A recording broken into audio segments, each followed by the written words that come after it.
श्री वाहिगुरु साहिब जी। सारग महला पंजवा। ते मूढ़े तू क्यों सिमरत अब नाही।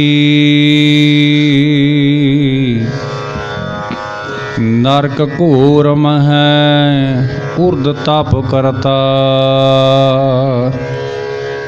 निमख निमख गुण गाही। मेरे मूढ़े। वाहिगुरु जी का खालसा वाहिगुरु जी की फतेह। ठीक है।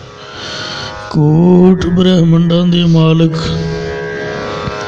जुगो जुगी अटल शब्द अवतार दसां पातशाहियां दी आत्मक जोत धन धन सतगुरु श्री गुरु ग्रंथ साहिब सच्चे पातशाह जी महाराज जी दी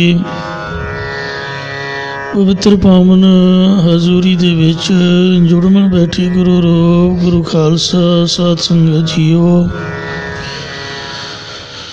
आओ बड़े प्यार यार सत्कार दे नाल अमृत बाणी हर हर तेरी सुन सुन होवे परम गत मेरी।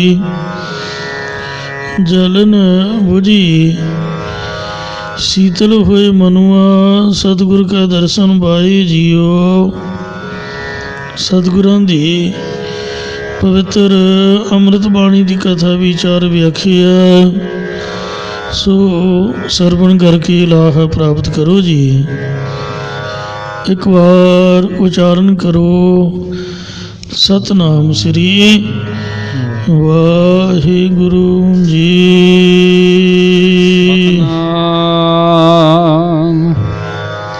श्री वाहिगुरु जी। सारग महला पंजवा।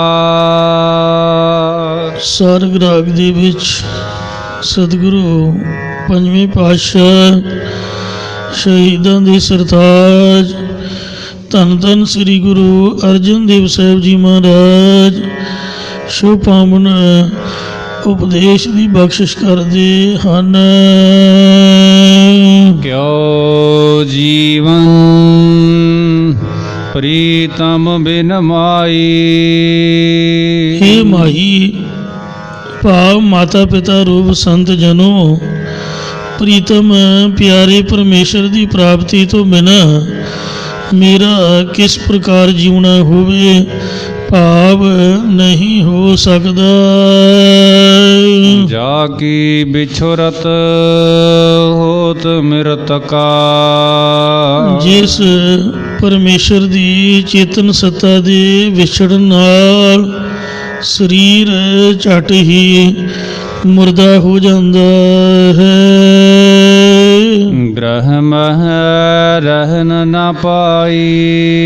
अते घर दे विच रहना नहीं पाउंदा भाव मृत्यु होने तो बाद संबंधी झाटी शमशान भूमि ਵੱਲ ਲੈ ਜਾਂਦੇ ਹਨ। विश्राम देकर फरमान करते ने। जी प्राण को दाता। सारे जीवां दे हिरदे विच प्राणां दा दाता ओह परमेश्वर है।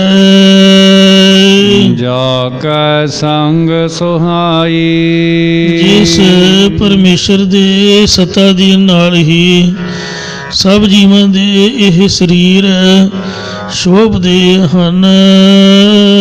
करहो कृपा संतो मोहे अपनी।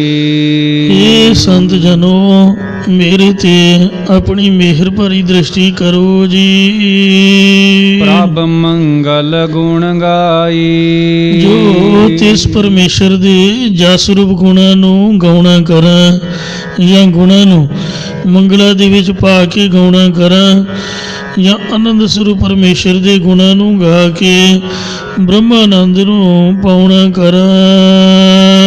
ਚਰਨ ਸੰਤਨ ਕੇ ਮਾਥੇ ਮੇਰੇ ਉਪਰ।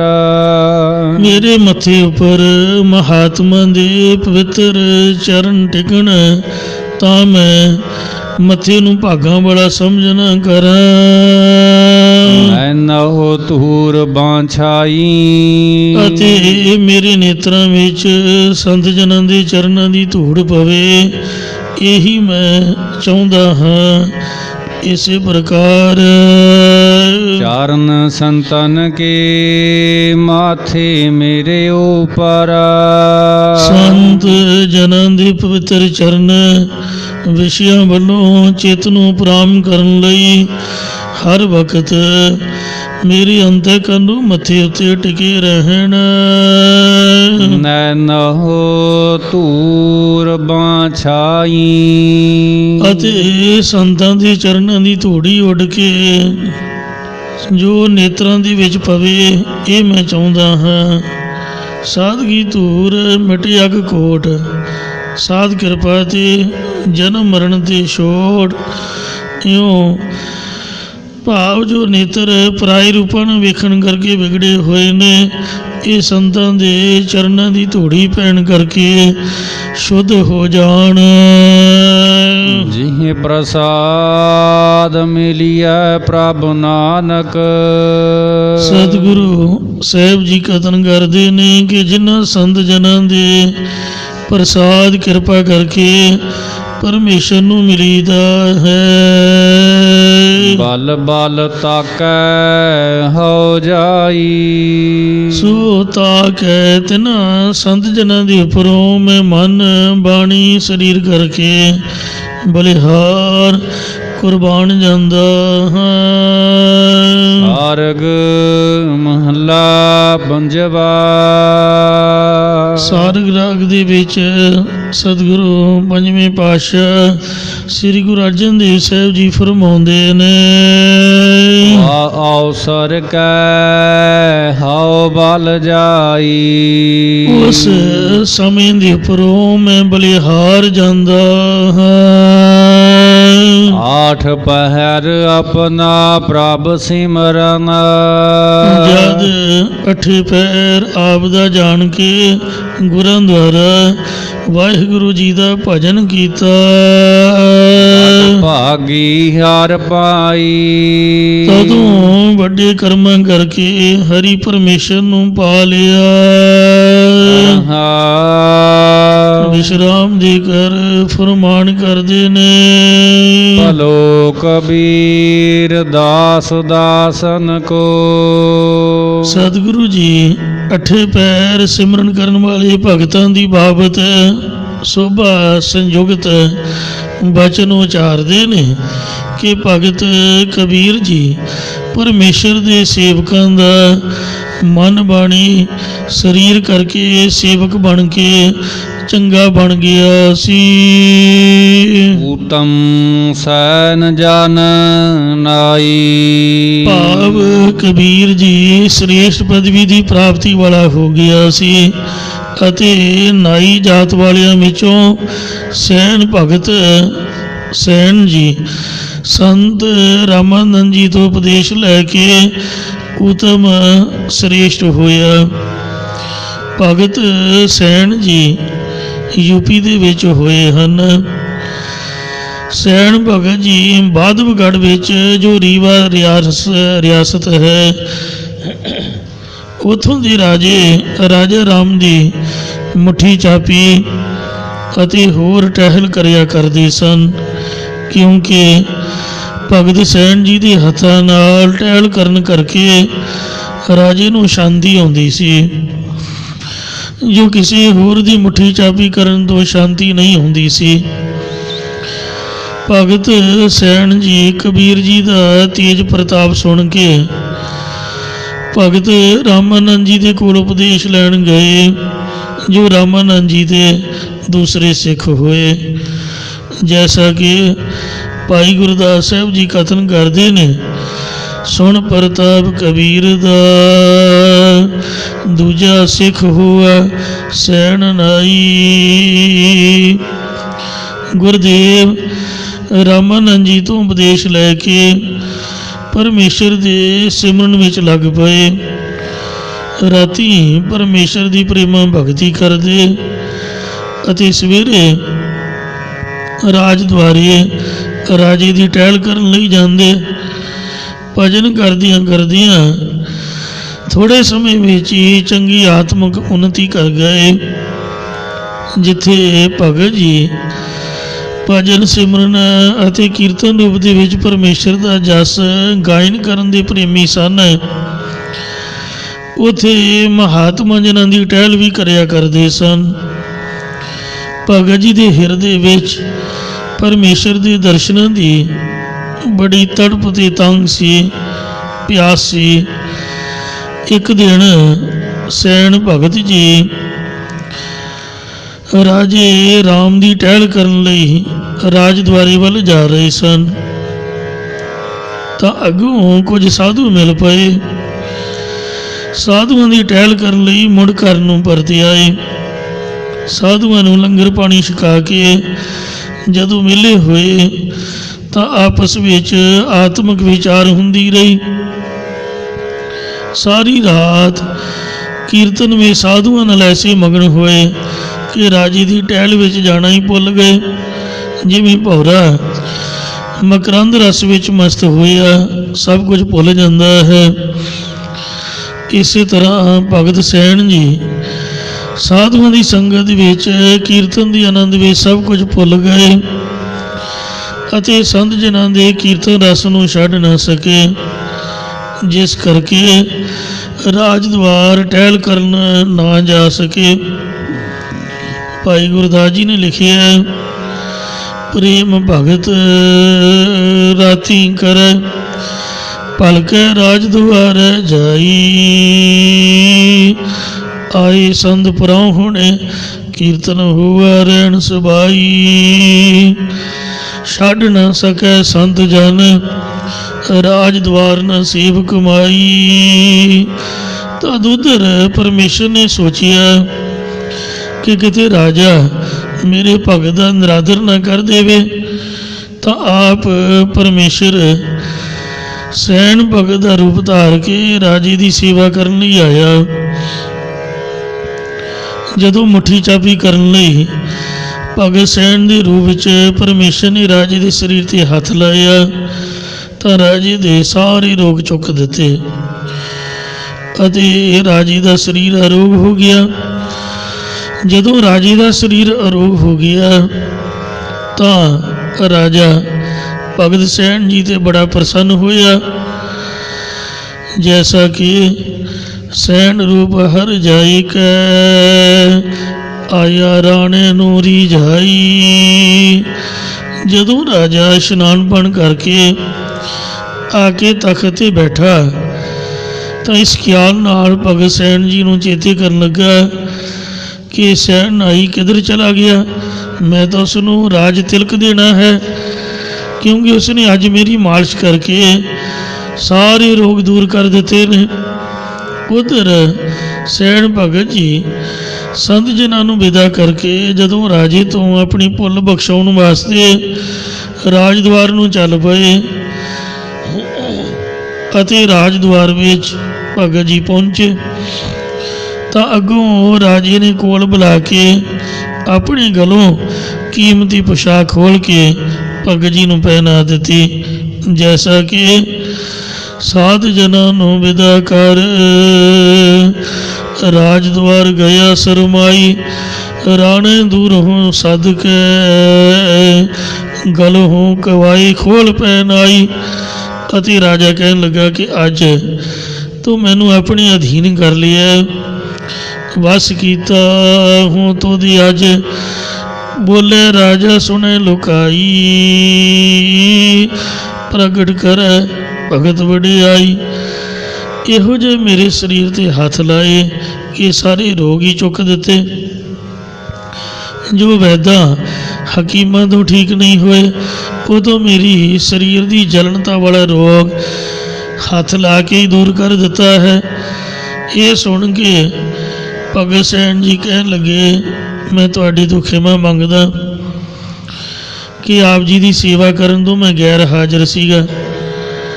ਜਿਵੇਂ ਨਿਹੰਗ ਸਿੰਘ ਪਲੱਸ ਬੋਲਦੇ ਨੇ, ਮਤਲਬ ਜੇ ਆਪਾਂ ਕਿਸੇ ਨੂੰ ਕਹਿਣਾ ਹੋਵੇ ਵੀ ਤੂੰ ਬਹੁਤ ਮਾੜਾ ਹੈ, ਆਪਾਂ ਕੀ ਕਹਿੰਦੇ ਆ? ਤੂੰ ਚੰਗਾ ਹੈ। ਮਤਲਬ ਉਲਟਾ ਪਲੱਸ ਬੋਲੀਦਾ, ਕਿਸੇ ਨੂੰ ਕੋਈ ਗੁੱਸਾ ਨਾ ਲੱਗੇ। ਜੇ ਆਪਾਂ ਕਿਸੇ ਨੂੰ ਕਹਿਣਾ ਹੋਵੇ ਤੂੰ ਮੇਰੇ ਨਾਲ ਬੜੀ ਮਾੜੀ ਕੀਤੀ ਹੈ, ਆਪਾਂ ਕਹਿੰਦੇ ਤੂੰ ਚੰਗੀ ਕੀਤੀ ਯਾਰ ਮੇਰੇ ਨਾਲ। ਕਹਿਣ ਦਾ ਮਤਲਬ ਕਿ ਮਾੜਾ ਬਚਨ ਨਹੀਂ ਬੋਲਣਾ। ਇਉਂ ਸੈਨਾਈ ਨੇ ਸਮਝਿਆ ਵੀ ਰਾਜਾ ਪਤਾ ਨਹੀਂ ਮੈਨੂੰ ਮਖੌਲ ਕਰ ਰਿਹਾ, ਵੀ ਚੰਗੀ ਤੂੰ ਮੇਰੀ ਸੇਵਾ ਕੀਤੀ, ਤੂੰ ਮੇਰਾ ਹੱਥ ਲਾ ਕੇ ਤਾਂ ਰੋਗ ਹੀ ਚੁੱਕ ਦਿੱਤਾ। ਕਹਿਣ ਲੱਗਾ, ਮਹਾਰਾਜ ਮੈਂ ਤਾਂ ਰਾਤ ਤੁਹਾਡੀ ਸੇਵਾ 'ਚ ਹੀ ਨਹੀਂ ਆਇਆ, ਮੈਨੂੰ ਖਿਮਾ ਦਿਓ ਜੀ। ਮਹਾਰਾਜ ਮੈਂ ਆਪ ਤੋਂ ਮਾਫੀ ਮੰਗਦਾ, ਮੈਂ ਆਪ ਦੀ ਸੇਵਾ ਤੋਂ ਗੈਰ ਹਾਜ਼ਰ ਸੀਗਾ। ਤਾਂ ਰਾਜਾ ਕਹਿਣ ਲੱਗਾ ਕਿ ਤੂੰ ਤਾਂ ਹੁਣੇ ਹੀ ਮੇਰੇ ਰੋਗ ਨਿਵਰਤ ਕਰਕੇ ਗਿਆ ਹੈ, ਮੈਂ ਤਾਂ ਤੈਨੂੰ ਰਾਜ ਤਿਲਕ ਦੇਣ ਵਾਸਤੇ ਖਿਆਲ ਕਰ ਲਿਆ। ਉਸ ਵਕਤ ਭਗਤ ਜੀ ਨੂੰ ਸਮਝ ਆ ਗਈ ਕਿ ਤਾਂ ਪਰਮੇਸ਼ਰ ਦਾ ਕੰਮ ਹੋ ਗਿਆ। ਵਾਹਿਗੁਰੂ ਜੀ ਨੇ ਮੇਰਾ ਰੂਪ ਧਾਰ ਕੇ ਰਾਜੇ ਦੀ ਸੇਵਾ ਕੀਤੀ। ਇੰਨੇ ਵਿਰਾਗ 'ਚ ਹੋ ਗਏ ਕਿ ਪਰਮੇਸ਼ਰ ਨੇ ਆਪ ਹੀ ਮੇਰਾ ਰੂਪ ਧਾਰਨ ਕਰ ਲਿਆ। ਰਾਜੇ ਦੀ ਟਹਿਲ ਕਰਕੇ ਮੇਰੀ ਪੱਤ ਰੱਖੀ ਹੈ। ਇਸ ਕਰਕੇ ਹੁਣ ਮੈਂ ਤਾਂ ਕੇਵਲ ਉਸ ਪਰਮੇਸ਼ਰ ਦੇ ਦਰਸ਼ਨ ਹੀ ਕਰਨੇ ਨੇ। ਜਦੋਂ ਰਾਜੇ ਦੇ ਵਜ਼ੀਰ ਨੇ ਰਾਜੇ ਦੇ ਕਹੇ ਅਨੁਸਾਰ ਭਗਤ ਜੀ ਨੂੰ ਸਿੰਘਾਸਨ 'ਤੇ ਬਿਠਾਇਆ, ਤਾਂ ਸੈਣ ਭਗਤ ਜੀ ਸਿੰਘਾਸਨ ਤੋਂ ਲੁੜਕ ਕੇ ਥੱਲੇ ਡਿੱਗਣ ਹੀ ਲੱਗੇ ਸਨ। ਮਤਲਬ ਬਹੁਤਾ ਵਿਰਾਗ ਜੋ ਆ ਗਿਆ, ਆਪਣਾ ਆਪ ਵੀ ਨਾ ਸੰਭਾਲ ਸਕੇ ਕਿ ਅੰਤਰਜਾਮੀ ਨੇ ਆਪਣਾ ਸਰਗੁਣ ਸਰੂਪ ਧਾਰ ਕੇ ਉਸੇ ਵਕਤ ਹੀ ਭਗਤ ਜੀ ਨੂੰ ਗਲਵਕੜੀ ਦੇ ਵਿੱਚ ਲੈ ਕੇ ਗਿਆ ਕਿ ਸੈਣ ਤੂੰ ਮੇਰੇ ਨਾਲ ਇਸ ਤਰ੍ਹਾਂ ਪ੍ਰੇਮ ਕਰਦਾ ਕਿ ਰਾਜ ਭਾਗ ਦੀ ਵੀ ਪਰਵਾਹ ਨਹੀਂ ਕਰਦਾ। ਜਦੋਂ ਭਗਤ ਜੀ ਨੇ ਪਰਮੇਸ਼ਰ ਦੇ ਸਰਗੁਣ ਸਰੂਪ ਦੇ ਵਿੱਚ ਦਰਸ਼ਨ ਕੀਤੇ ਤਾਂ ਬੜੇ ਪ੍ਰਸੰਨ ਹੋਏ। ਇਉਂ ਭਗਤ ਸੈਣ ਜੀ ਉੱਤਮ ਪੁਰਖ ਬਣ ਗਏ। ਹੈ ਸੀ ਨਾਈ ਜਾਤ ਵਿੱਚੋਂ। ਅੱਜ ਕੱਲ੍ਹ ਕੋਈ ਨਾਈ ਜਾਤ ਵਾਲਾ ਗੁਰਮੁਖ ਹੋਵੇ, ਉਹ ਜਾਤ ਪਾਤ ਤਾਂ ਗੁਰਦੁਆਰੇ ਮੰਨੀ ਨਹੀਂ ਜਾਂਦੀ, ਪਰ ਫਿਰ ਵੀ ਸਾਡੇ ਸਮਾਜ ਦੇ ਵਿੱਚ ਇਹ ਸਭ ਕੁਝ ਚੱਲਦਾ ਹੈ। ਜਿਹੜੇ ਤਾਂ ਭਗਤ ਕਬੀਰ ਸਾਹਿਬ ਜੀ ਜਾਤ ਵਾਲੇ ਜੁਲਾਈ ਗੁਰਮੁਖ ਹੋਣ, ਅੰਮ੍ਰਿਤਧਾਰੀ ਗੁਰਸਿੱਖ, ਉਹ ਕਦੀ ਵੀ ਨਹੀਂ ਕਹਿਣਗੇ ਕਿ ਮੈਂ ਜੁਲਾਇਆ, ਉਹ ਕਹਿਣਗੇ ਆਪਾਂ ਕਬੀਰ ਪੰਥੀ ਹਾਂ। ਮਤਲਬ ਕਬੀਰ ਜੀ ਨੇ ਉਹ ਜਾਤ ਨੂੰ ਸਤਿਕਾਰ ਦਿਵਾਇਆ। ਭਗਤਾਂ ਦੀ ਸੰਤਾਂ ਦੀ ਜਾਤ ਤਾਂ ਉਂਝ ਕੋਈ ਹੁੰਦੀ ਨਹੀਂ, ਪਰ ਜਿਹੜੀ ਜਾਤ ਵਿੱਚ ਉਹਨਾਂ ਨੇ ਜਨਮ ਲੈ ਲਿਆ, ਸ਼ਾਇਦ ਪਰਮੇਸ਼ਰ ਨੇ ਜਾਣ ਬੁੱਝ ਕੇ ਹੀ ਉਹਨਾਂ ਨੂੰ ਉਹਨਾਂ ਜਾਤਾਂ ਵਿੱਚ ਭੇਜਿਆ ਤਾਂ ਕਿ ਲੋਕਾਂ ਦੀ ਨਿਗਾਹ ਦੇ ਵਿੱਚ ਉਹ ਜਾਤਾਂ ਨੀਵੀਆਂ ਮੰਨੀਆਂ ਜਾਂਦੀਆਂ ਸਨ। ਬ੍ਰਾਹਮਣ ਆਪ ਪ੍ਰਧਾਨ ਬਣਿਆ ਸੀਗਾ, ਦੂਜੀਆਂ ਜਾਤਾਂ ਨੂੰ ਨੀਵਾਂ ਸਮਝ ਕੇ ਤਿਰਸਕਾਰ ਕਰਦਾ ਸੀ। ਤਾਂ ਭਗਤ ਰਵਿਦਾਸ ਜੀ ਨੂੰ ਚਮਾਰ ਜਾਤੀ ਨਾਲ ਸੰਬੰਧਿਤ ਉਸ ਘਰ ਦੇ ਵਿੱਚ ਭੇਜਿਆ ਜਿੱਥੇ ਚਮੜੇ ਦਾ ਕਾਰੋਬਾਰ ਸੀਗਾ। ਝਾਲਾਂ ਬਾਈ ਦੇ ਲੰਗਰ ਵਿੱਚ ਜਦ ਬ੍ਰਾਹਮਣ ਉੱਠ ਕੇ ਖਲੋ ਗਏ, ਉਹਨਾਂ ਵਿਰੋਧਤਾ ਕੀਤੀ, ਤਾਂ ਉਸ ਵਕਤ ਹਰੇਕ ਬ੍ਰਾਹਮਣ ਦੇ ਨਾਲ ਵਾਹਿਗੁਰੂ ਜੀ ਨੇ ਇੱਕ ਇੱਕ ਰਵਿਦਾਸ ਬਿਠਾ ਕੇ ਉਹਨਾਂ ਨੂੰ ਸਿੱਧ ਕਰ ਦਿੱਤਾ ਕਿ ਭਗਤ ਰਵਿਦਾਸ ਮੇਰੇ ਪਿਆਰ ਵਾਲੇ ਹਨ। ਇਉਂ ਉਸ ਜਾਤ ਨਾਲ ਸੰਬੰਧਿਤ ਗੁਰਮੁਖ ਕਹਿੰਦੇ ਨੇ ਕਿ ਅਸੀਂ ਰਵਿਦਾਸੀਏ ਹਾਂ। ਇਸੇ ਤਰ੍ਹਾਂ ਜਿਹੜੇ ਨਾਈ ਜਾਤ ਨਾਲ ਸੰਬੰਧਿਤ ਨੇ, ਉਹ ਕਦੀ ਨਹੀਂ ਕਹਿਣਗੇ ਵੀ ਆਪਾਂ ਨਾਈ ਹਾਂ, ਉਹ ਕਹਿਣਗੇ ਅਸੀਂ ਰਾਜੇ ਹੁੰਦੇ ਹਾਂ। ਮਤਲਬ ਨਾਈਆਂ ਦੀ ਅੱਲ ਰਾਜੇ।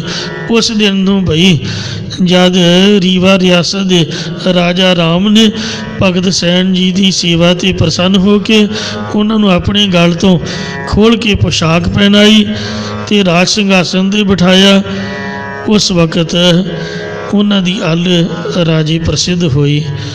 ਸੋ ਉਹਨਾਂ ਨੂੰ ਰਾਜੇ ਕਿਹਾ ਜਾਂਦਾ ਹੈ। ਇਉਂ ਉਤਮ ਸੈਣ ਜਨ ਆਈ, ਭਗਤਾਂ ਦੇ ਵਿੱਚੋਂ ਭਗਤ ਸੈਣ ਜੀ ਉਤਮ ਭਗਤ ਹੋਏ ਹਨ।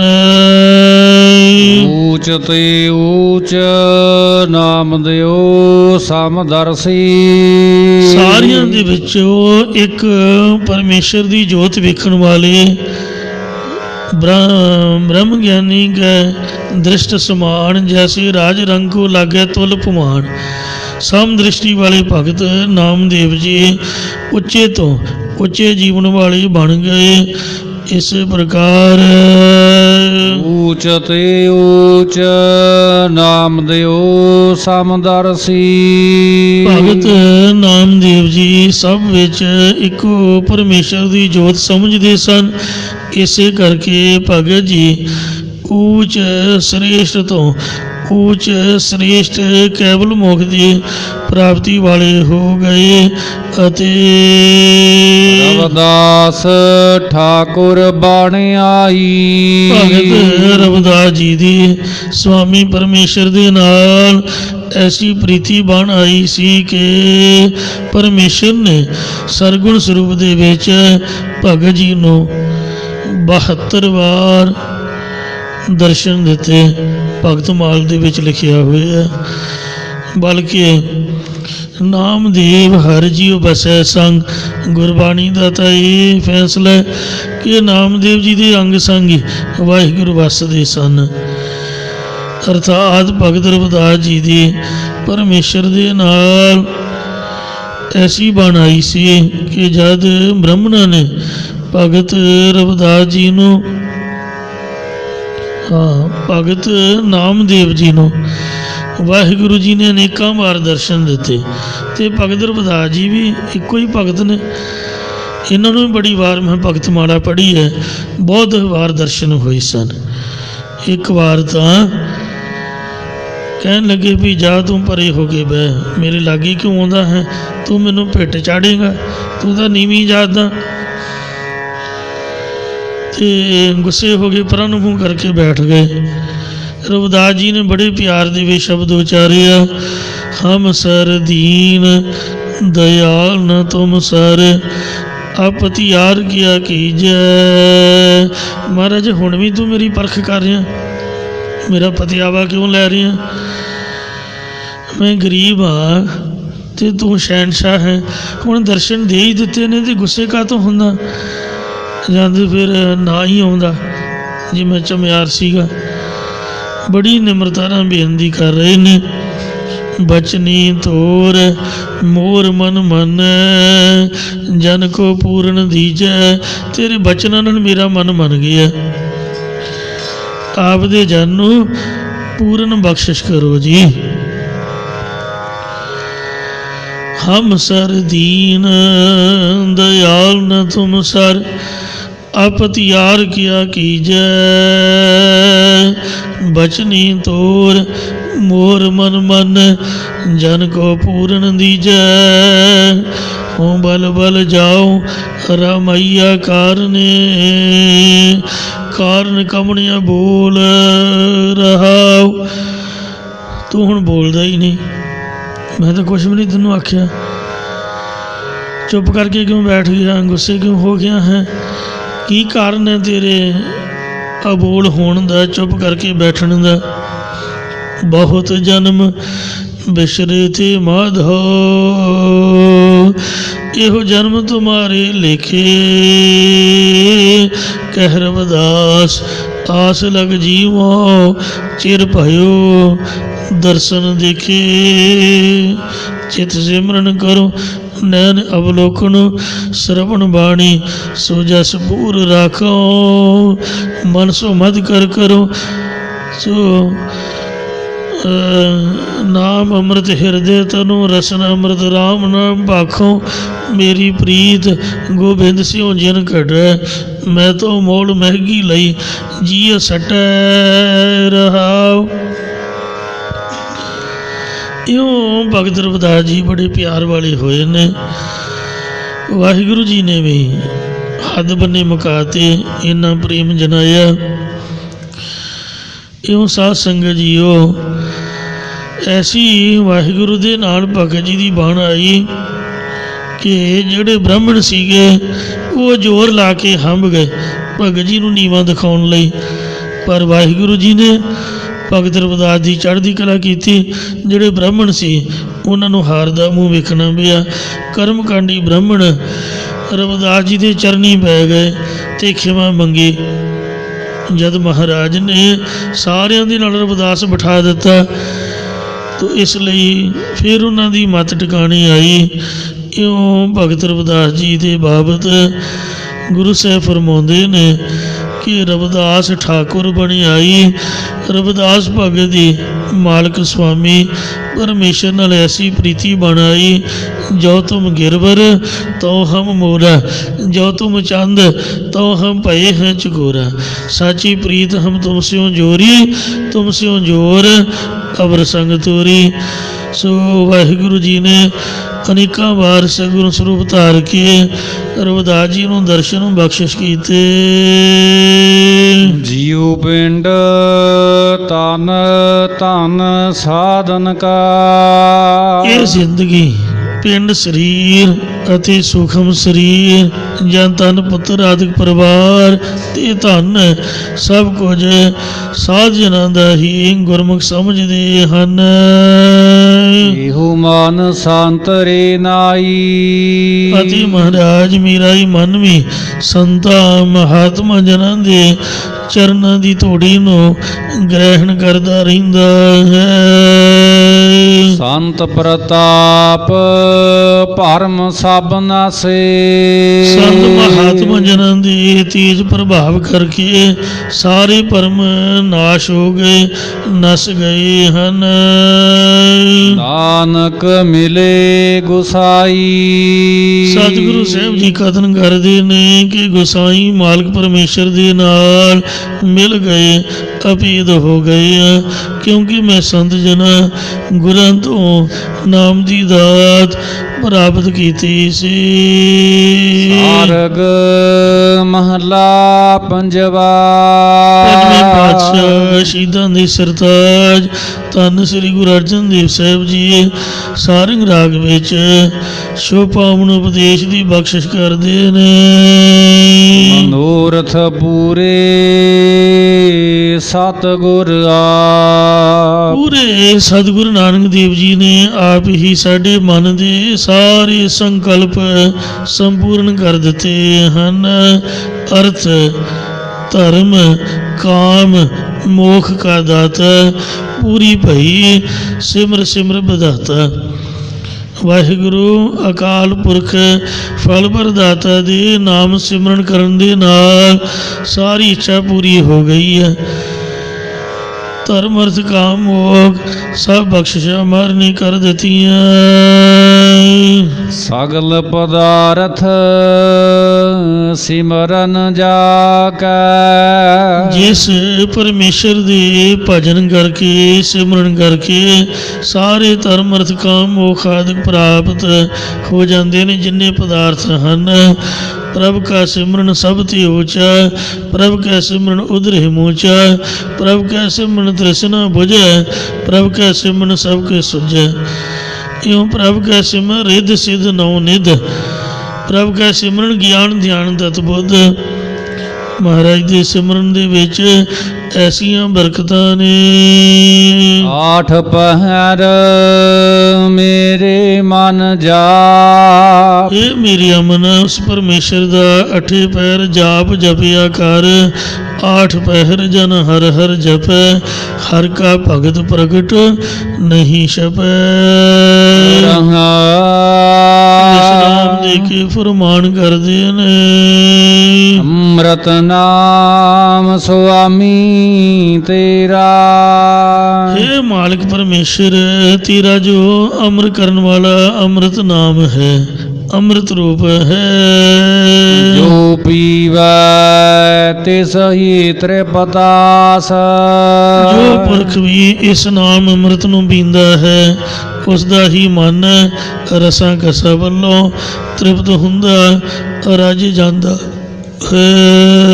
ਜਨਮ ਜਨਮ ਕੇ ਕਿਲ ਬਿਖ ਨਾਸਾ ਹੈ। ਉਸ ਦੇ ਜਨਮਾਂ ਜਨਮਾਤਰਾਂ ਦੇ ਸਾਰੇ ਪਾਪ ਨਾਸ਼ ਹੋ ਜਾਂਦੇ ਹਨ।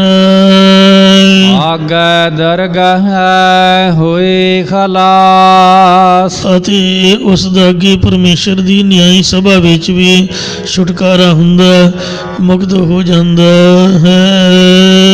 ਸ਼ਰਨ ਤੁਮਾਰੀ ਆਇਓ ਕਰਤੇ। ਹੇ ਰਚਨਹਾਰ ਪਰਮੇਸ਼ਰ, ਮੈਂ ਤੁਹਾਡੀ ਸ਼ਰਨ ਓਟ ਵਿੱਚ ਆਇਆ ਹਾਂ। ਪਾਰ ਭਰਮ ਪੂਰਨ ਅਬਿਨਾਸ਼। ਹੇ ਨਾਸ਼ ਤੋਂ ਰਹਿਤ ਪਰਿਪੂਰਨ ਪਾਪਾ ਪੁੰਨਾਂ ਤੋਂ ਪਰੇ ਵਿਆਪਕ ਵਾਹਿਗੁਰੂ ਜੀ, ਸਰਨਨਾਥ ਤੋਰੀਆਂ ਮੈਂ ਤੇਰੀ ਸ਼ਰਨ ਵਿੱਚ ਹਾਂ। ਉਬਾਰ ਲਾਜ ਮੋਰੀਆਂ ਮੇਰੀ ਲੱਜਿਆ ਰੱਖੋ ਜੀ, ਕਿਉਂਕਿ ਜਿਤਿਓ ਸ਼ਰਨ ਆਇਓ ਹੈ ਤੇ ਜਿਤਿਓ ਸ਼ਰਨ ਆਏ ਹੈ ਤਿਤਿਓ ਰੱਖ ਲਏ ਹੈ। ਜਿੰਨੇ ਵੀ ਆਪ ਦੀ ਸ਼ਰਨ ਚਾਹੇ ਉਹਨੇ ਆਪ ਨੇ ਰੱਖ ਲਏ ਨੇ। ਹਰ ਕਿਰਪਾ ਤੇਰੇ ਚਰਨ ਤੇ ਆਵੋ। ਹੇ ਪਰਮੇਸ਼ਰ, ਮੇਰੇ ਤੇ ਆਪਣੀ ਮਿਹਰ ਭਰੀ ਦ੍ਰਿਸ਼ਟੀ ਕਰੋ, ਤਾਂ ਜੋ ਮੈਂ ਤੇਰੇ ਪਵਿੱਤਰ ਚਰਨ ਕਮਲਾਂ ਨੂੰ ਧਿਆਉਣਾ ਕਰਾਂ। ਨਾਨਕ ਮਨ ਤਨ ਦਰਸ ਪਿਆ। ਸਤਿਗੁਰੂ ਸਾਹਿਬ ਜੀ ਕਥਨ ਕਰਦੇ ਨੇ ਕਿ ਮੇਰੇ ਚਿੱਤ ਤੇ ਸਰੀਰ ਵਿੱਚ ਤੇਰੇ ਦਰਸ਼ਨਾਂ ਦੀ ਪਿਆਸ ਲੱਗੀ ਹੋਈ ਹੈ ਜਾਂ ਇੱਛਾ ਲੱਗੀ ਹੋਈ ਹੈ। ਸਾਰਗ ਮਹਲਾ ਪੰਜਵਾ। ਸਾਰੰਗ ਰਾਗ ਦੇ ਅੰਦਰ ਉੱਤਮ ਭਗਤੀ ਦੀ ਤਰ੍ਹਾਂ ਪੰਜਵੇਂ ਸਰੂਪ ਗੁਰੂ ਸਾਹਿਬ ਜੀ ਘਰ ਤੀਜਾ। ਤੀਸਰੇ ਸੁਰ ਤਾਲ ਦੇ ਵਿੱਚ ਇਹ ਪਾਵਨ ਸ਼ਬਦ ਉਚਾਰ ਰਹੇ ਹਨ। ਇੱਕ ਓੰਕਾਰ। ਇੱਕ ਅਦੁੱਤੀ ਪਰਮੇਸ਼ਰ ਓੰਕਾਰ, ਜੋ ਸਰਬ ਦਾ ਪ੍ਰਕਾਸ਼ਕ ਹੈ। ਸਤਿਗੁਰ ਪ੍ਰਸਾਦ। ਜੋ ਸਤਿਗੁਰਾਂ ਦੀ ਕਿਰਪਾ ਦੁਆਰਾ ਪ੍ਰਾਪਤ ਹੁੰਦਾ ਹੈ। ਮਨ ਕਹਾ ਲੁਭਾਈਐ ਆਨਕਾ। ਹੇ ਮੇਰੇ ਪਿਆਰੇ ਮਨਾ, ਤੂੰ ਪਰਮੇਸ਼ਰ ਨੂੰ ਛੱਡ ਕੇ ਕਿਸ ਵਾਸਤੇ ਹੋਰਨਾਂ ਪਦਾਰਥਾਂ ਜਾਂ ਦਵੈਤ ਵਾਲੇ ਪਦਾਰਥਾਂ ਦੇ ਵਿੱਚ ਲੁਭਾਈ ਮਨ ਹੋ ਰਿਹਾ ਹੈ। ਈਤ ਯੋਤ ਪ੍ਰਭ ਸਦਾ ਸਹਾਈ।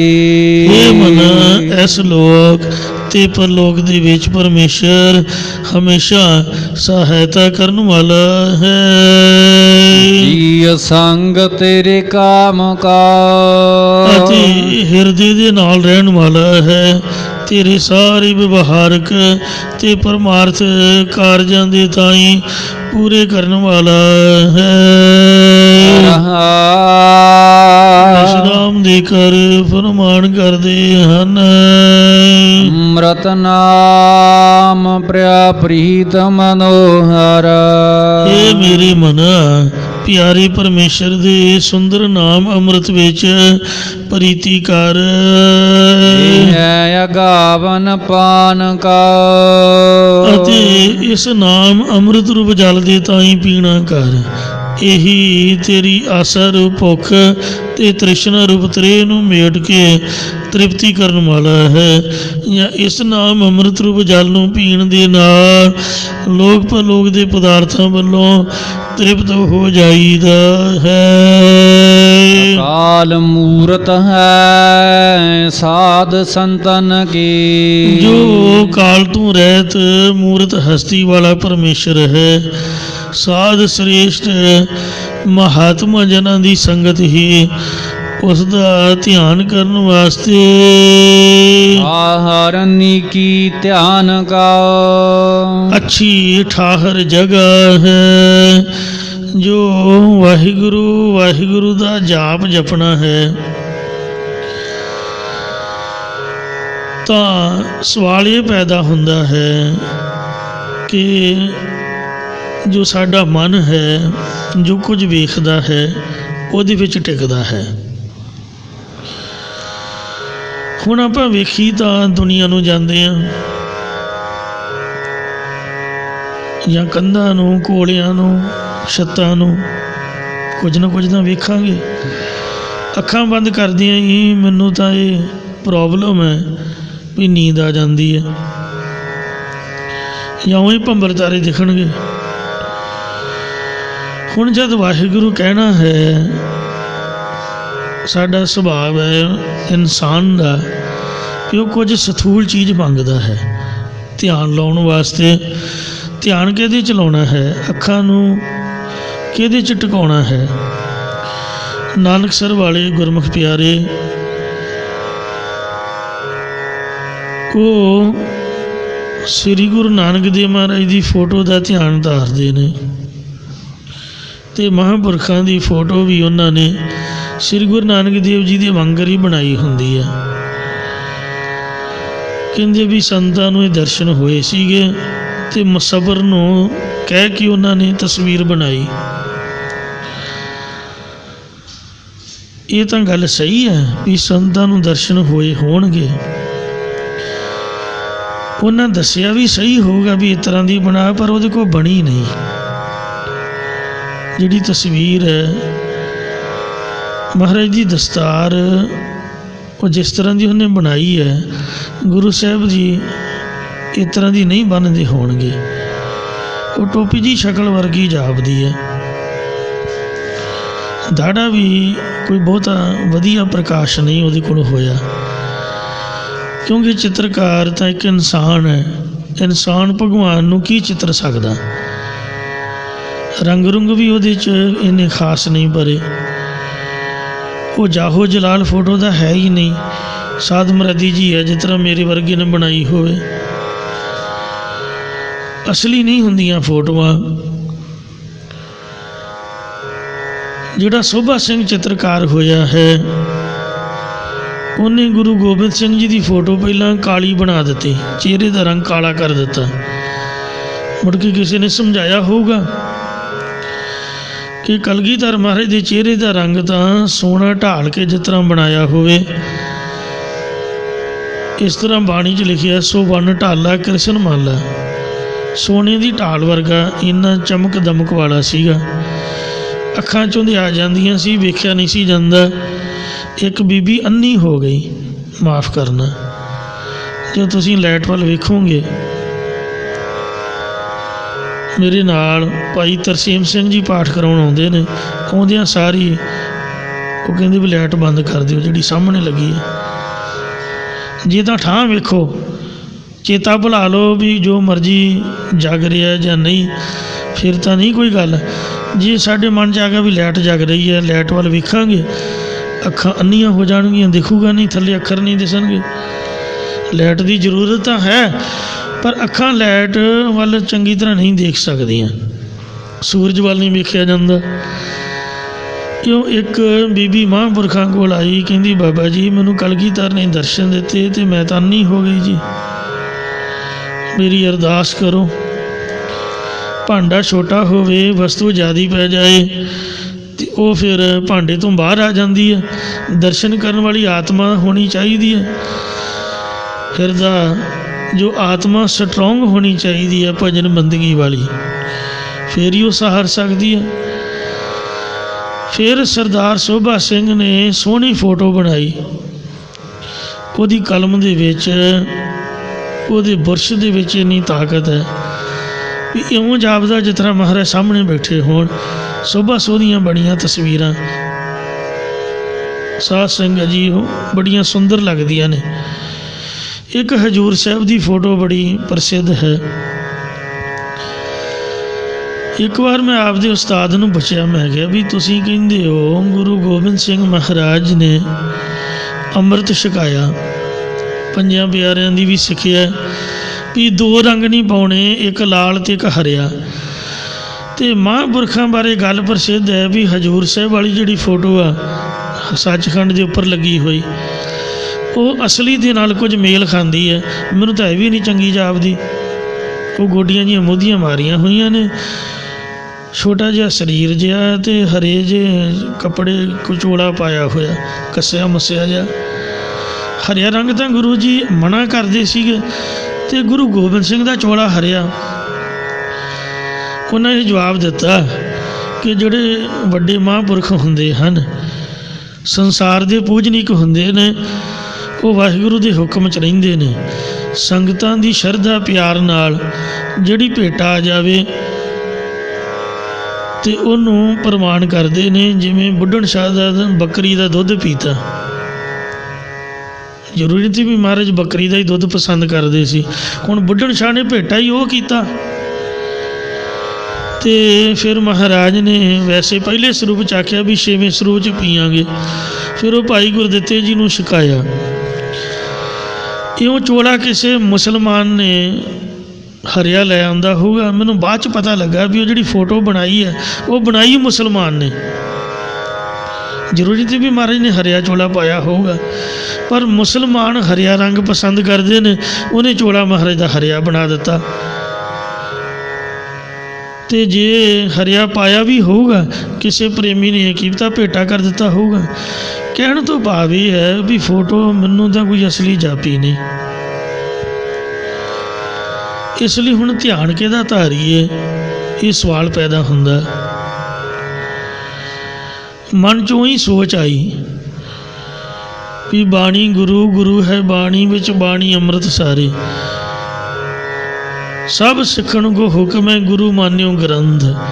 ਵੀ ਗੁਰੂ ਗ੍ਰੰਥ ਸਾਹਿਬ ਤੋਂ ਰੁਮਾਲਾ ਲਾਓ ਅਤੇ ਜਿੱਥੇ ਵਾਹਿਗੁਰੂ ਲਿਖਿਆ ਹੋਇਆ ਉਹਨੂੰ ਵਾਹਿਗੁਰੂ ਨੂੰ ਵੇਖ ਲਓ, ਅਤੇ ਉਸੇ ਦਾ ਹੀ ਧਿਆਨ ਧਾਰੋ, ਅੱਖਰਾਂ ਦਾ ਹੀ। ਫਿਰ ਦਮਦਮੀ ਟਕਸਾਲ ਦੇ ਗਿਆਨੀਆਂ ਨੇ ਵਿਚਾਰ ਦਿੱਤੀ, ਕਹਿੰਦੀ ਵੀ ਇਹ ਤਾਂ ਗੱਲ ਗਲਤ ਹੈ। ਮੈਂ ਕਿਹਾ ਗਲਤ ਕਿਵੇਂ ਹੋ ਗਈ, ਜਦ ਮਹਾਰਾਜ ਨੇ ਗੁਰਬਾਣੀ ਲਿਖੀ ਹੈ ਅਤੇ ਆਖਿਆ ਵੀ ਬਾਣੀ ਗੁਰੂ, ਗੁਰੂ ਹੈ ਬਾਣੀ, ਫਿਰ ਬਾਣੀ ਦਾ ਧਿਆਨ ਨਹੀਂ ਧਾਰਨਾ, ਹੋਰ ਕਿਹਦਾ ਧਾਰਨਾ? ਕਹਿੰਦੇ ਨਹੀਂ। ਉਹ ਗਿਆਨੀਆਂ ਕੋ ਪਤਾ ਲੱਗਾ ਵੀ ਅੱਖਰ ਵੀ ਜਿਹੜੇ ਉਹ ਸਥਾਈ ਨਹੀਂ ਹਨ। ਹੁਣ ਮੇਰੀ ਬੋਲੀ ਹੈ ਪੰਜਾਬੀ, ਅਤੇ ਜਿਹੜੇ ਅਮਰੀਕਾ ਕੈਨੇਡਾ ਇੰਗਲੈਂਡ ਵਾਲੇ ਅੰਮ੍ਰਿਤਧਾਰੀ ਗੁਰਮੁਖ ਨੇ, ਉਹਨਾਂ ਨੂੰ ਕਈ ਵਾਰ ਪੰਜਾਬੀ ਕਈਆਂ ਨੇ ਪੜ੍ਹੀ ਨਹੀਂ, ਆਉਂਦੀ ਹੀ ਨਹੀਂ। ਉਹਨਾਂ ਨੂੰ ਤਾਂ ਉਹ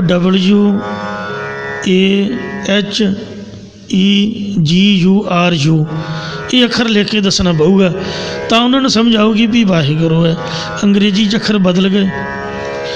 ਜਿਹੜੇ ਹਿੰਦੀ ਵਾਲੇ ਨੇ ਆ ਗੁਟਕੇ ਹਿੰਦੀ ਦੇ ਰੱਖੇ ਹੋਏ ਨੇ, ਉਹਨਾਂ ਨੂੰ ਹਿੰਦੀ 'ਚ ਲਿਖ ਕੇ ਦੱਸਣਾ ਪਊਗਾ। ਅਤੇ ਦੱਸੋ ਅੱਖਰ ਵੀ ਅਸਲੀ ਨਹੀਂ ਹੋਏ। ਅੱਖਰ ਤਾਂ ਇੱਕ ਸਾਧਨ ਹੈ ਵਾਹਿਗੁਰੂ ਗੁਰੂ ਸਾਹਿਬ ਦੀ ਸੋਚ ਨੂੰ ਪ੍ਰਗਟ ਕਰਨ ਦਾ। ਸਾਡੀ ਬੋਲੀ ਹੈ, ਬੋਲੀ ਇੱਕ ਦੂਜੇ ਨੂੰ ਸਮਝਾਉਣ ਦਾ ਇੱਕ ਸਾਧਨ ਹੈ। ਬੋਲੀ ਵੀ ਸਥਾਈ ਨਹੀਂ ਹੈ। ਜਿਵੇਂ ਜਿਹੜੀ ਗੇਂਦ ਹੈ, ਗੇਂਦ ਗੋਲਾ ਸੁੱਟਣ ਵਾਲੇ ਪਲੇਅਰ ਉਹ ਸਾਰੇ ਜ਼ੋਰ ਨਾਲ ਗੋਲਾ ਸੁੱਟਦੇ ਨੇ, ਬੱਚੇ ਗੇਂਦ ਨੂੰ ਮਾਰਦੇ ਨੇ। ਜਿਹੜਾ ਹੱਥ ਹੈ ਉਹ ਗੇਂਦ ਦੇ ਨਾਲ ਨਹੀਂ ਜਾਂਦਾ, ਪਰ ਹੱਥ ਦੇ ਜ਼ੋਰ ਨਾਲ ਗੇਂਦ ਅੱਗੇ ਨਿਸ਼ਾਨੇ 'ਤੇ ਠਾਹ ਕਰਕੇ ਵੱਜਦੀ ਹੈ। ਇਉਂ ਜਿਹੜੇ ਅੱਖਰ ਨੇ, ਇਹ ਜਿਹੜੀ ਗੁਰਬਾਣੀ ਹੈ, ਇਹਦੀ ਸਮਝ ਜੇ ਦਿਮਾਗ 'ਚ ਬੈਠ ਜਾਏ, ਇਹਦੇ ਨਾਲ ਸੁਰਤੀ ਜ਼ੋਰ ਨਾਲ ਉੱਡ ਕੇ ਰੱਬ ਦੇ ਚਰਨਾਂ 'ਚ ਪਹੁੰਚ ਜਾਂਦੀ ਹੈ। ਪਰ ਇਹ ਅੱਖਰ ਉੱਥੇ ਨਹੀਂ ਪਹੁੰਚਦੇ। ਅੱਖਰ ਇੱਥੇ ਸੰਸਾਰ ਦੇ ਨੇ, ਇੱਥੇ ਰਹਿ ਜਾਂਦੇ ਹਨ। ਇਹ ਜਿਹੜੀ ਬੋਲੀ ਹੈ ਸਾਡੀ ਆਪ ਦੀ, ਹੁਣ ਸੱਚਖੰਡ ਦੀ ਰੱਬ ਦੀ ਬੋਲੀ ਦਾ ਨਾ ਪਤਾ ਨਹੀਂ ਵੀ ਉਹ ਕਿਹੜੀ ਬੋਲੀ ਬੋਲਦਾ ਹੋਊਗਾ।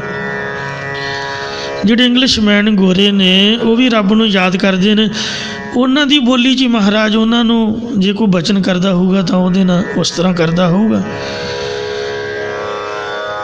ਜਿਹੜਾ ਗੁਰਪ੍ਰਤਾਪ ਸੂਰਜ ਗ੍ਰੰਥ ਮੈਂ ਪੜ੍ਹਿਆ ਹੈ ਉਹਦੇ ਵਿੱਚ ਗੁਰੂ ਸਾਹਿਬ ਮਹਾਰਾਜ ਉਹ ਜਿੱਥੇ ਜਿੱਥੇ ਜਾਂਦੇ ਸੀਗੇ ਉੱਥੇ ਉੱਥੇ ਉਹਨਾਂ ਦੀ ਬੋਲੀ 'ਚ ਉਪਦੇਸ਼ ਦਿੰਦੇ। ਕਵੀ ਜੀ ਨੇ ਆਮ ਤਾਂ ਗ੍ਰੰਥ ਬ੍ਰਿਜ ਭਾਸ਼ਾ 'ਚ ਲਿਖਿਆ, ਪਰ ਜਿੱਥੇ ਜਿੱਥੇ ਮਹਾਰਾਜ ਸਿੰਧ ਦੀ ਇਲਾਕੇ 'ਚ ਗਏ ਫਿਰ ਉਹ ਸਿੰਧੀ ਬੋਲੀ 'ਚ ਉਹਨੇ ਕਵਿਤਾ ਉਚਾਰੀ ਹੈ, ਬੜੀ ਸਟਰੋਂਗ ਕਵਿਤਾ।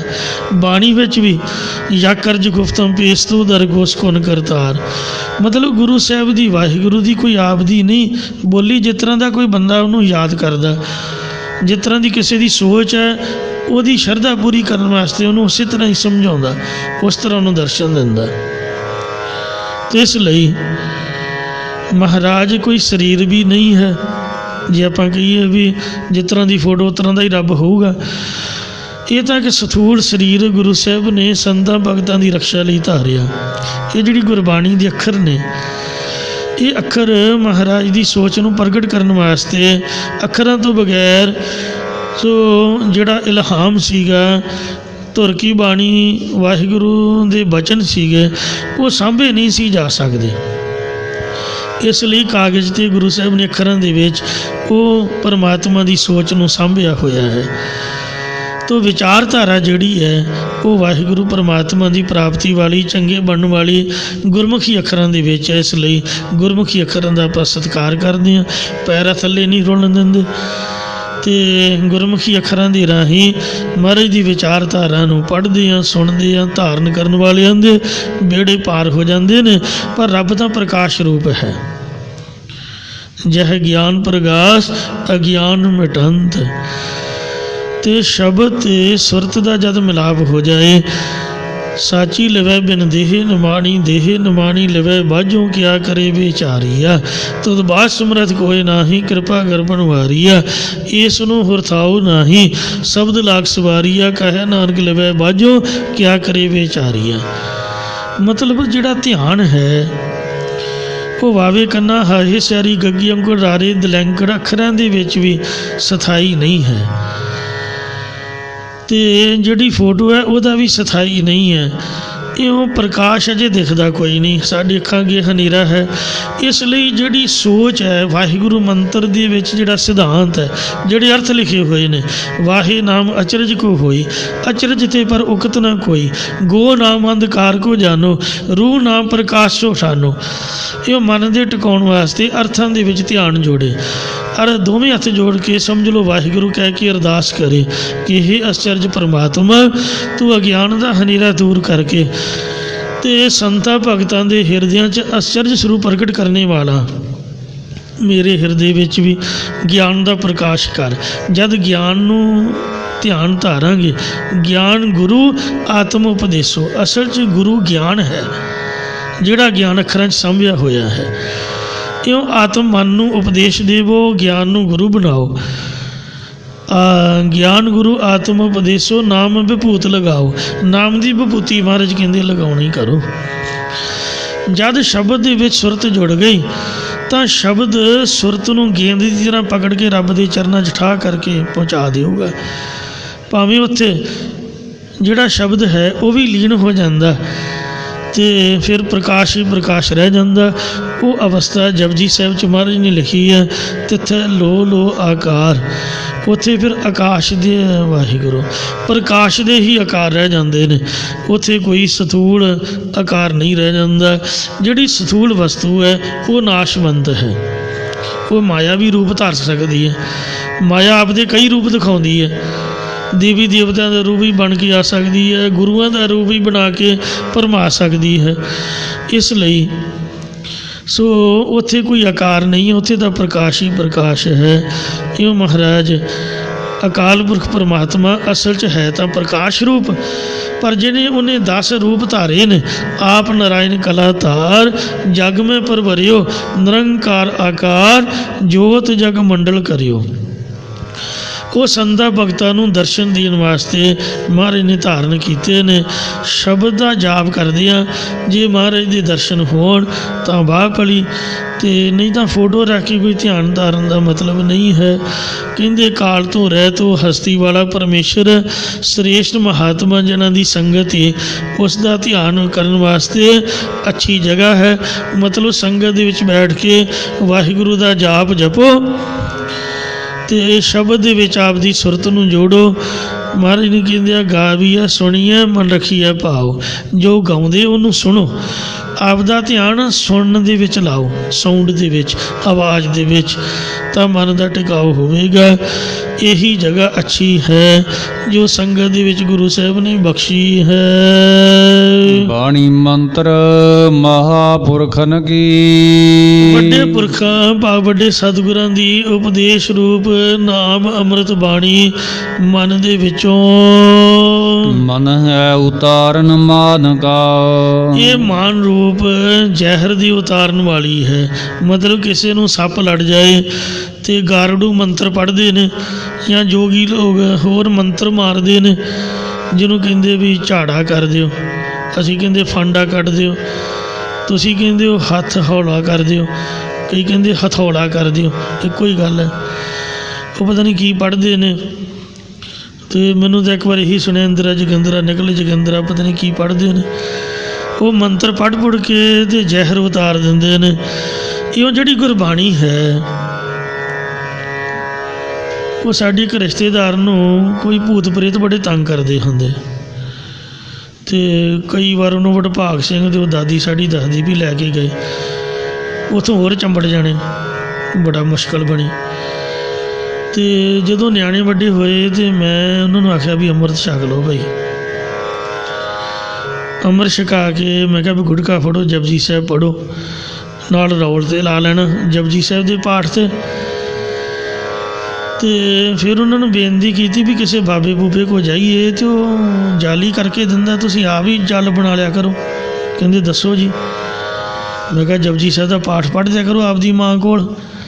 ਉਹਨਾਂ ਨਲਕੇ ਤੋਂ ਗਲਾਸ ਭਰਨਾ, ਜਦੋਂ ਵੇਖਣਾ ਵੀ ਮਾਂ ਨੂੰ ਕੋਈ ਹੋਰ ਆ ਗਈ ਹੈ, ਉਹਨਾਂ ਨਲਕਾ ਗੇੜਨਾ, ਹੈਂਡ ਪੰਪ, ਗਲਾਸ ਭਰਨਾ, ਜਪਜੀ ਸਾਹਿਬ ਦਾ ਪਾਠ ਕਰਕੇ ਉਹਦੇ ਛੱਟੇ ਮਾਰਨੇ, ਅਤੇ ਚੱਲ ਉਹ ਨੰਬਰ 9। ਕਹਿੰਦੇ ਇਹਦਾ ਤਰੀਕਾ ਵਧੀਆ। ਰਾਮ ਰਾਏ ਬਾਬੇ ਨੇ ਔਰੰਗਜ਼ੇਬ ਦੀ ਜੋ ਇਸਤਰੀ ਸੀ, ਉਹ ਬੜੀ ਮੁਸ਼ਕਿਲ 'ਚ ਸੀਗੀ।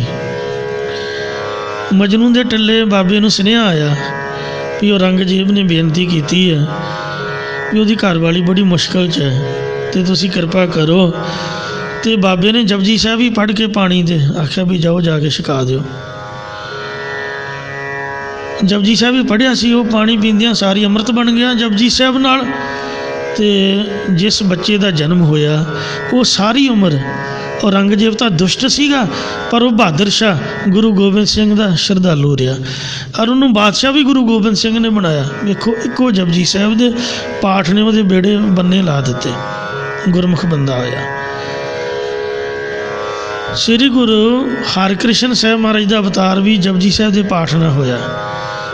ਗੁਰੂ ਹਰਿਰਾਏ ਸਾਹਿਬ ਜੀ ਨੇ ਹੁਕਮ ਕੀਤਾ ਸੀ ਵੀ ਜਪਜੀ ਸਾਹਿਬ ਦਾ ਪਾਠ ਕਰਨਾ ਹੈ, ਦੁੱਖ ਭੰਜਨੀ ਬੇਰੀ ਹੇਠ ਇਸ਼ਨਾਨ ਕਰਕੇ, ਅਤੇ ਮੂਲ ਮੰਤਰ ਘੋਲ ਕੇ ਛਕਣਾ। ਇੰਨੀ ਬਾਣੀ ਵਿੱਚ ਤਾਕਤ ਹੈ, ਵੇਖ ਲਓ।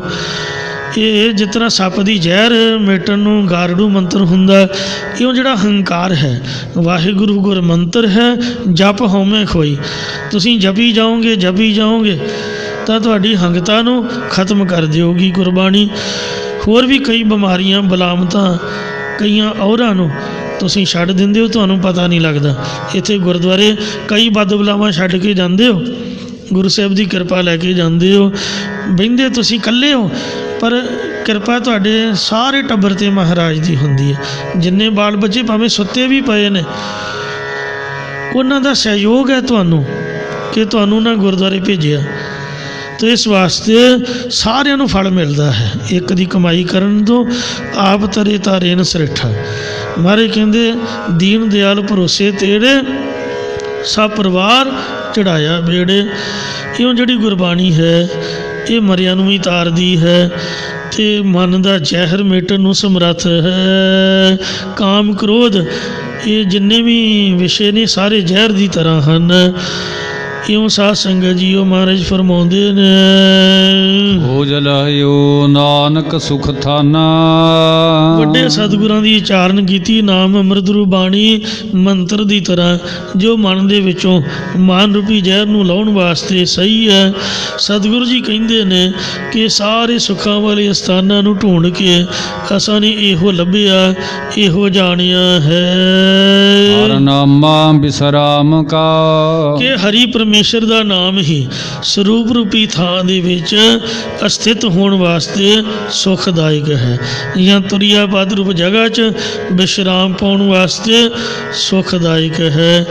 ਸੋ ਸਰਬ ਸੁੱਖਾਂ ਦਾ ਦਾਤਾ ਸਤਿਗੁਰ ਤਾਂ ਕੀ ਸਰਨੀ ਬਾਈ ਹੈ।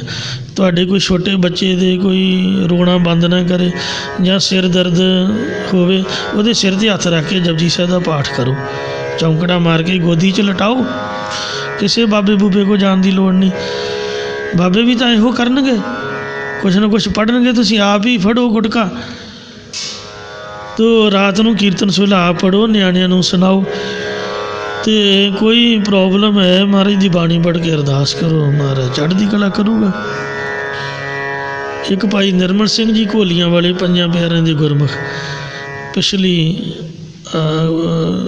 10ਵੀਂ ਤੋਂ ਬਾਅਦ ਜੋ ਗੁਰੂ ਨਾਨਕ ਸਾਹਿਬ ਦਾ ਗੁਰਪੁਰਬ ਸੀਗਾ, ਇੱਥੇ ਅੰਮ੍ਰਿਤ ਸੰਚਾਰ 'ਤੇ ਆਏ ਸੀਗੇ। ਕਹਿੰਦੇ ਸਾਡੀ ਮੱਝ ਉਹਨੂੰ ਪ੍ਰੋਬਲਮ ਪੈ ਗਈ, ਉਹ ਡੰਗਰ ਕੁਛ ਮਰ ਗਏ ਅਤੇ ਕੁਛ ਪ੍ਰੋਬਲਮ 'ਚ ਦੁੱਧ ਖਤਮ ਹੋ ਗਿਆ। ਆਪਾਂ ਆਖਿਆ ਵੀ ਲੋਕ ਤਾਂ ਪੇੜਾ ਕਰਾ ਕੇ ਲਿਆਉਂਦੇ ਨੇ ਬਾਬਿਆਂ ਕੋਲੋਂ, ਕੋਈ ਮੰਤਰ ਮਰਾਉਂਦੇ, ਅਤੇ ਹੁਣ ਆਪਾਂ ਤਾਂ ਕਿਤੇ ਜਾ ਨਹੀਂ ਸਕਦੇ, ਕਿਉਂਕਿ ਲੋਕਾਂ ਨੂੰ ਸਿੱਖਿਆ ਦੇਈਦੀ ਵੀ ਗੁਰਦੁਆਰਾ ਛੱਡਣਾ ਨਹੀਂ। ਕਹਿੰਦਾ ਮੈਂ ਸਾਰੇ ਟੱਬਰ ਨੂੰ ਆਖਿਆ ਵੀ ਗੁਟਕੇ ਫੜੋ ਭਾਈ, ਅਤੇ ਮੱਝ ਦੀ ਅਰਦਾਸ ਕਰਨੀ ਆਪਾਂ, ਅਤੇ ਜਪਜੀ ਸਾਹਿਬ ਦੇ ਪਾਠ ਕਰੋ ਵੱਧ ਤੋਂ ਵੱਧ। 25 ਪਾਠ ਸਾਰਿਆਂ ਕਰਨੇ ਸ਼ੁਰੂ ਕਰ ਦਿੱਤੇ। ਰੋਜ਼ ਸ਼ਾਮ ਨੂੰ ਜਿੰਨੇ ਪਾਠ ਹੋਣੇ, ਅਤੇ ਉਹ ਮੱਝ ਦੇ ਸਿਰ 'ਤੇ ਹੱਥ ਰੱਖ ਕੇ ਉਹਦੇ ਕੋਲ ਖੜ ਕੇ ਅਰਦਾਸ ਕਰਨੀ ਵੀ ਮਹਾਰਾਜ ਇਹ ਬੇਜ਼ਬਾਨਾ ਜੀਵ ਹੈ ਅਤੇ ਇਹਦਾ ਦੁੱਖ ਦੂਰ ਕਰ ਦੇ। ਉਹ ਥੋੜ੍ਹੇ ਕੁ ਦਿਨਾਂ ਜੀ ਤਗੜੀ ਹੋ ਗਈ, ਲਹਿਰਾਂ ਬਹਿਰਾਂ ਹੋ ਗਈਆਂ। ਇਸ ਲਈ ਜਿਹੜੀ ਗੁਰਬਾਣੀ ਹੈ, ਜੋ ਮਰਜ਼ੀ ਇਹਦੇ ਤੋਂ ਲੈ ਲਓ, ਕਾਮ ਤੇਨ ਗਾਂ ਕੀ ਕਲਪ ਬ੍ਰਿਕਸ਼ ਕੀ, ਇਹਦੇ ਬਰਾਬਰ ਤਾਂ ਕੋਈ ਵੀ ਨਹੀਂ ਪੁੱਜ ਸਕਦਾ। ਇੱਛਾ ਪੂਰਕ ਸਰਬ ਸੁਖ ਦਾਤਾ ਹਰ, ਜਾ ਕੈ ਬਸ ਹੈ ਕਾਮ ਤੇਨ, ਸੋ ਐਸਾ ਹਰ ਧਿਆਈਐ ਮੇਰੇ ਜੀਅੜ, ਤਾਂ ਸਰਬ ਸੁਖ ਪਾਵੈ ਮੇਰੇ ਮਨ, ਜਪ ਮਨ ਸਤਨਾਮ ਸਦਾ ਸਤਨਾਮ।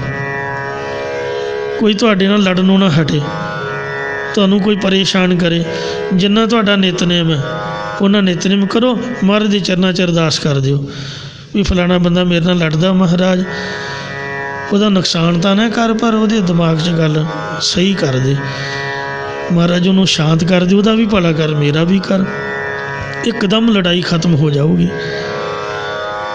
ਸੋ ਇਸ ਵਾਸਤੇ ਇਹ ਜਿਹੜੀ ਗੁਰਬਾਣੀ ਹੈ, ਜਪ ਮਨ ਸਤਨਾਮ ਸਦਾ ਸਤਨਾਮ, ਹਲਤ ਪਲਤ ਮੁਖ ਉਜਲ ਹੋਈ ਹੈ, ਨਿਤ ਧਿਆਈਐ ਹਰ ਪੁਰਖ ਨਿਰੰਜਨ। ਭੁੱਲਾਂ ਚੁੱਕਾ ਖਿਮਾ ਕਰੋ ਜੀ, ਅੱਗੇ ਤੋਂ ਸਮਤ ਬਖਸ਼ੋ। ਬਾਣੀ ਮੰਤਰ ਮਹਾਪੁਰਖਨ ਕੀ, ਮਨ ਹੈ ਉਤਾਰਨ ਮਾਨ ਕੋ, ਹੋ ਜਲਹਿਓ ਨਾਨਕ ਸੁਖ ਥਾਨਾ। ਹਰ ਨਾਮਾ ਬਿਸਰਾਮ ਕੋ। ਵਾਹਿਗੁਰੂ ਜੀ ਕਾ ਖਾਲਸਾ, ਵਾਹਿਗੁਰੂ ਜੀ ਕੀ ਫਤਿਹ। ਰਾਮਕਲੀ ਮਹੱਲਾ ਤੀਜਾ। ਆਨੰਦ ਇੱਕ ਓੰਕਾਰ ਸਤਿਗੁਰ ਪ੍ਰਸਾਦ। ਆਨੰਦ ਭਇਆ ਮੇਰੀ ਮਾਏ, ਸਤਿਗੁਰੂ ਮੈਂ ਪਾਇਆ। ਸਤਿਗੁਰ ਤਾਂ ਪਾਇਆ ਸਹਿਜ ਸੇਤੀ, ਮਨ ਵਜੀਆਂ ਵਾਧਾਈਆਂ।